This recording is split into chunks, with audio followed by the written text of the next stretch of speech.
Pinawalang sala ng Sandigan Bayan sina Chief Presidential Legal Counsel Juan Ponce Enrile sa mga kasong graft kaugnay ng pork barrel scam.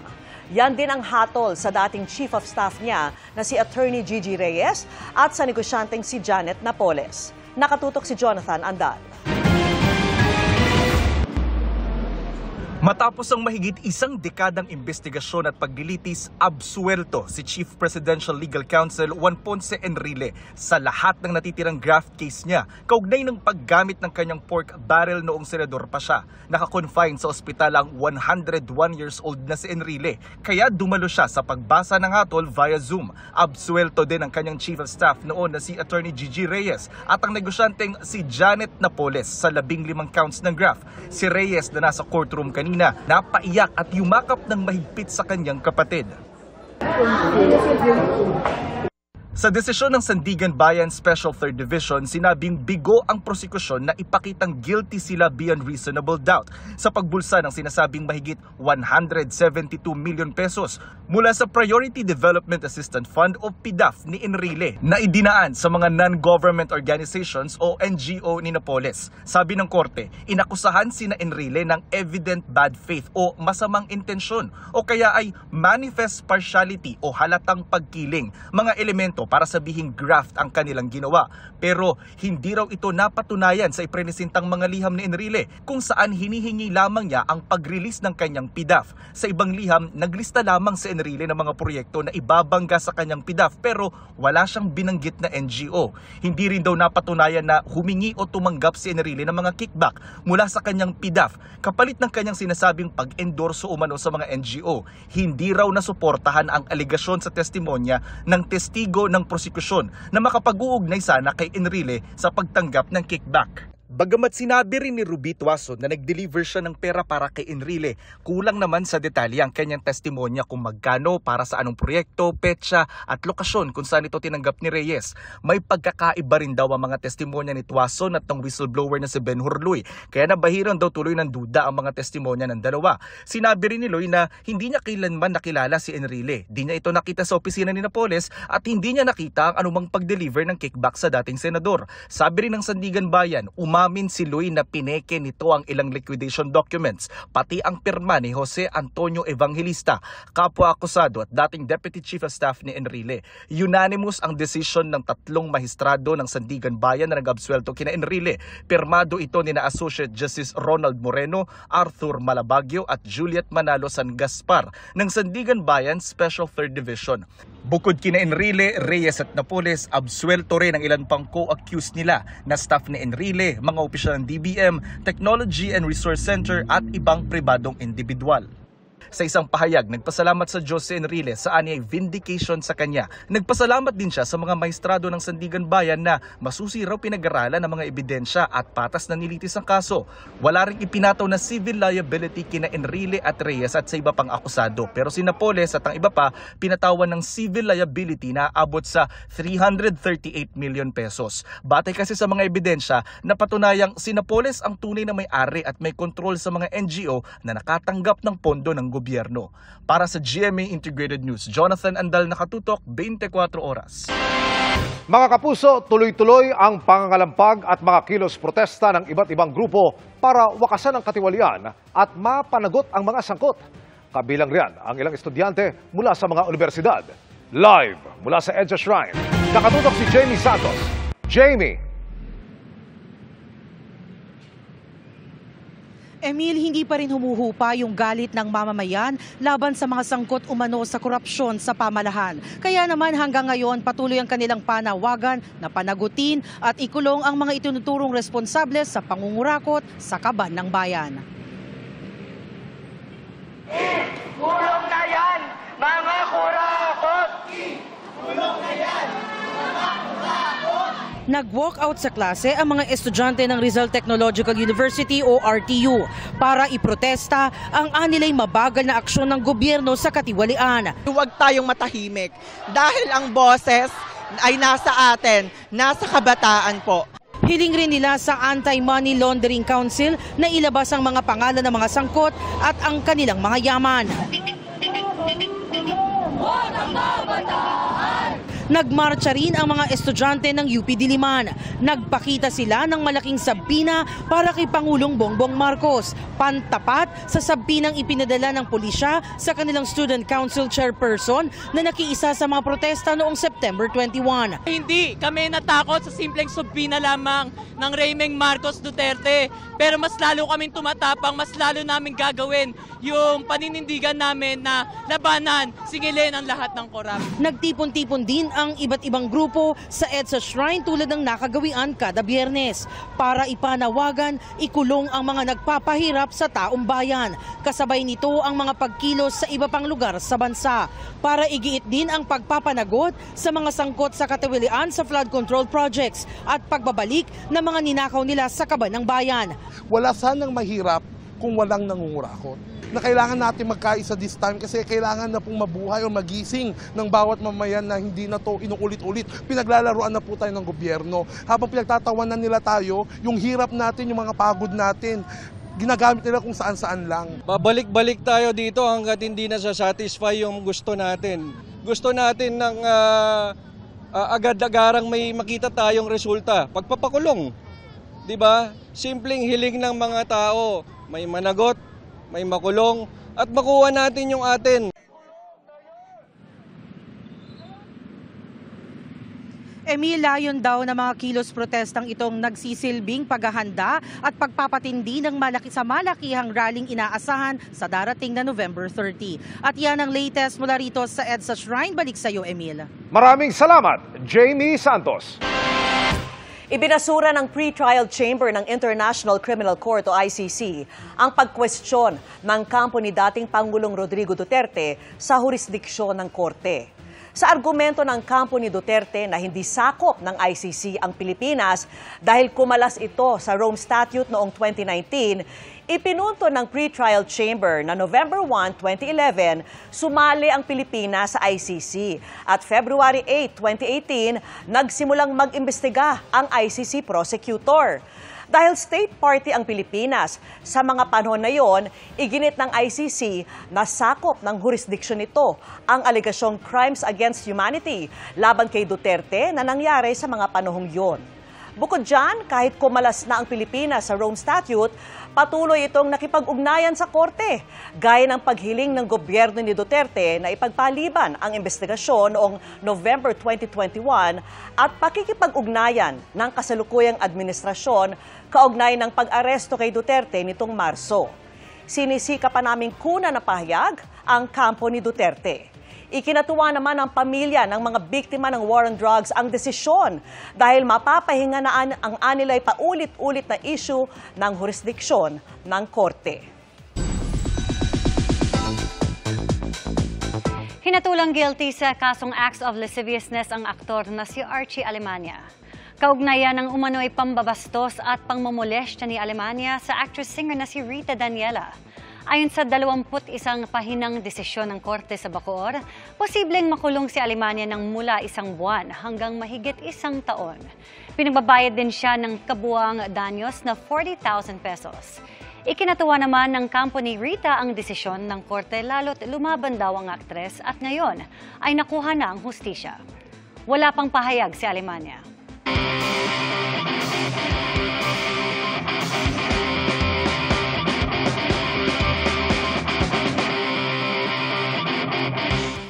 Pagdating sa disaster search and rescue operations, literal na every second counts. Kaya malaking bagay kung may kaagapay ang mga otoridad sa pag-assist ng pinsala. Sa part 2 ng ating innovation na makakatulong sa panahon ng sakuna, tampok ang isang software na in charge sa damage assessment at real-time monitoring. Tara, let's change the game!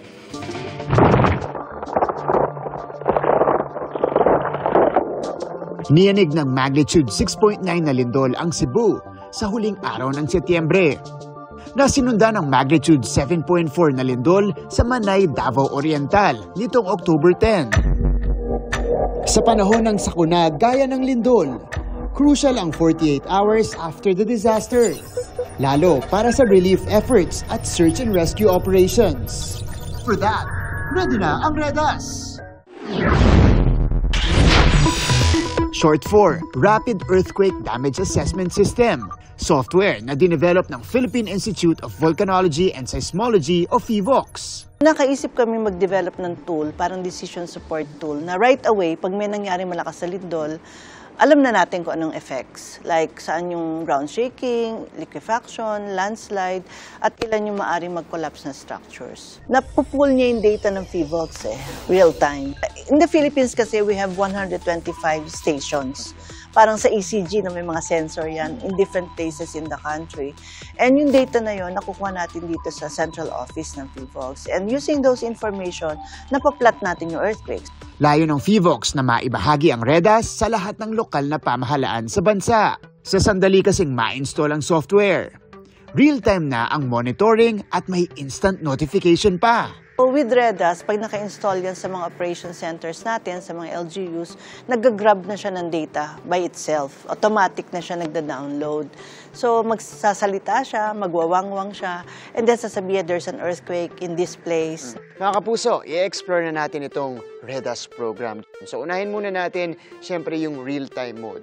Ayan, real-time mode, ito yung kasalukuyang nangyayari ngayon on the ground. So, pag pinindot natin dyan, may lalabas po dito na mga icon dito indicating the magnitude of the earthquake. Okay, say for example, currently, merong nagaganap na earthquake. Ayan, mailalagay nila dito yung warning. Meron tayong indicator dito kung nasaan mismo yung pinanggalingan ng earthquake. So kunwari, meron tayong earthquake na nararanasan ngayon. Ito yung magiging signal natin mula sa REDAS program.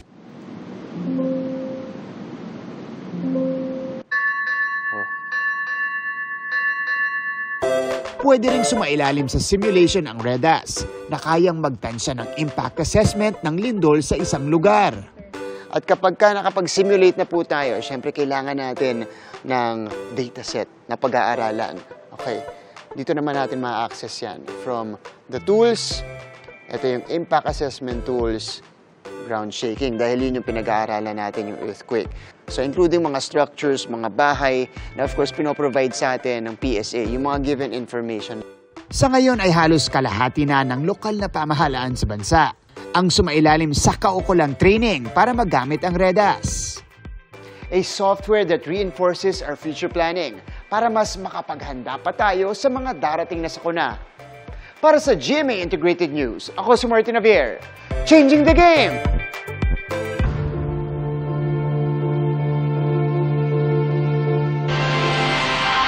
Kinalampag ng ilang grupo ang opisina ng Independent Commission for Infrastructure para igiit na walang pagtakpan sa ginagawang investigasyon sa mga flood control project. Sa gitna niyan, nag-inspeksyon na rin ng ICI kasama ang DILG sa detention facility kung saan pwedeng ikulong ang mga sangkot sa anomalya. Nakatutok si Joseph Morong.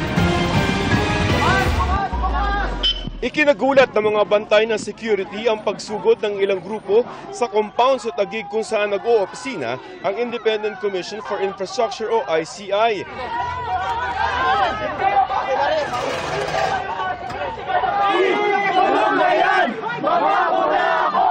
Iginigit ng grupo dito ngayon sa may harap ng ICI kung saan ginagawa yung mga pagdinig na walang i-cover up doon sa kanilang ginagawang investigasyon sa mga flood control projects.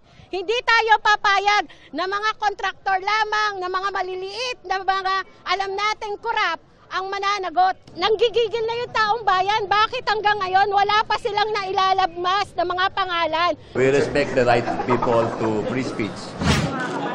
Ininspeksyon na rin ng ICI kasama ang Department of Interior and Local Government ang detention facility sa Payatas, Quezon City kung saan pwedeng ikulong ang mga sangkot sa anomalya sa flood control projects kung kailangan. Dito hindi maaaring idahilan ang sakit para makalabas. Meron po kaming infirmary dito, lalagyan namin ng lahat ng resuscitation machine. Kung dialysis kailangan, mag-alagay kami. Kung kailangan nila ng heart monitoring equipment, mag-alagay rin kami. Paglilinaw ng ICI, ombudsman talaga magsasampa ng kaso sa Sandigan Bayan na batay sa kinalap nilang ebidensya. Sa ngayon ay nasa preliminary investigation na ng Ombudsman ang mga inihaing ebidensya ng ICI kaugnay ng mga proyekto sa Oriental Mindoro, La Union at Davao Occidental. Inireklamo na rin ng DPWH sa Ombudsman ang mga sangkot sa umunoy ghost project sa Oriental Mindoro. Sana maintindihan ng ating mga kababayan na ang ICI ang hindi siya magpapakulong. Bumubuo na ang ICI ng mga guidelines para i-livestream ang kanilang mga pagdinig pero tiyak nang hindi may palalabas ang mga nakaraang testimonya. We're gathering evidence. We cannot show our evidence. Sa ngayon, puro mga district engineer pa lamang ang mga nairekomendang kasuhan. You think that we can indict or file information against maybe congressmen, DPWH secretaries? Your question is premature, and we will make sure that our evidence is based on a fair assessment. We will observe due process, and we will prosecute and not persecute. Sa Senado, sinabi ni Ombudsman Jesus Crispin Remulla na may kakasuhan na sila sa Sandigan Bayan sa loob ng 1 buwan. Maaaring kasama si dating Congressman Saldi Co. Malamang kasama. Kasi naalala ko mayroong Mindoro case na kasama sa mga final sa amin. Ayon naman kay Public Works and Highway Secretary Vince Dizon, baka mas maunang kasuhan sa korte ang mga inireklamo nila kaugnay ng ghost projects sa Bulacan, kabilang ang mga dating district engineer at ang mga diskaya. Sa Pasko, sa kulungan na sila magpapasko niyan. Pero posibleng kulangin umano ang inihandang detention sa Payatas na ayon sa DILG ay may 108 selda. Lampas 400 ghost flood control projects kasi ang iniimbestigahan ng ICI. Kada isa, 10 na lang minimum. So ilan ang pwedeng gumamit ng facility dito? Ay kung 421 yan, times 10. Oh, kulang. Para sa GMA Integrated News, Joseph Morong, nakatutok 24 oras. Suportado ng Department of Economy, Planning and Development o DepDev ang complete ban sa online gambling. Ayon kasi sa ahensya, wala namang masyadong kontribusyon ito sa ating ekonomiya. Nakatutok si Tina Panganiban Perez. Kung ambag lang naman daw sa ekonomiya ang pag-uusapan, walang masyadong kontribusyon ng online gambling. Ayon sa Department of Economy, Planning and Development o DepDev. Ni wala pa raw itong 1% ng gross domestic product ng Pilipinas. Kaya sa hearing ng House Committee on Games and Amusements, inilahad ng DepDev na suportado nila ang complete ban sa online gambling. DepDev supports either a complete ban or prohibition of online gambling, or if not, a strict regulation of the industry. This is considering its minimal contribution to the economy. Our estimate, we considered the contribution minimal at around 0.37% of GDP. Tinalakay ng komite ang mga panukala para ipagbawal ang online gambling sa gitna ng mga ulat na marami ang naa-addict dito, nababaon sa utang at may ilang nauuwi sa krimen. May panukala ring ipagbawal ang paggamit ng mga mobile digital wallet at iba pang electronic payment system sa pagtaya sa sugal. Bilang paunang hakbang noong Agosto, iniutos ng Bangko Sentral ng Pilipinas sa mga e-wallet at financial institution na alisin sa kanilang mga app ang access sa mga gambling site. Ulat ng PAGCOR, mula noon, pababa na ang kanilang kita at posibleng hindi maabot ang projection na 60 billion pesos na kita sa pagtatapos ng taon. One of the main factors po na tinitingnan namin is yung delinking po of the platforms sa ating mga payment e-wallets po. And then, nakita din po namin na meron din pong slight decline din po sa new players po. Kalahati ng kita ng PAGCOR ay napupunta sa pamahalaan. Bahagi ng kita ng PAGCOR ay napupunta sa mga programa para sa mga mahihirap. Ang ibang ahensya ng gobyerno, mas isinusulong ang pagpapatupad na lamang ng mahigpit na regulasyon sa halip na total ban. Ito ay para raw mabalanse ang anilay benepisyo sa online gambling sa posibleng masamang epekto nito. The CICC is well aware of the complex social impact of online gambling and its contribution in national building of PAGCOR and its industry it regulates.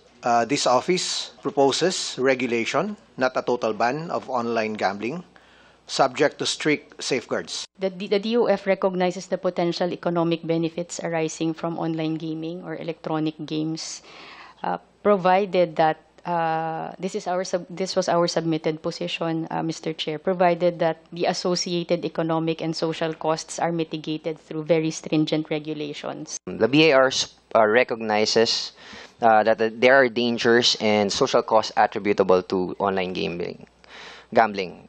That is why we support any call for better and more stringent regulation from all government agencies. Kasama sa mga rekomendasyon ng iba't ibang ahensya ng pamahalaan ay ang paglalagay ng graphic warning na nakakaadik ang sugal, ang pagbabawal sa mga menor de edad at opisyal ng pamahalaan sa online gambling, ang pagtatakda ng playing time at betting cash limit, at ang pagre-require sa mga nag-ooperate ng online gambling websites na magrehistro.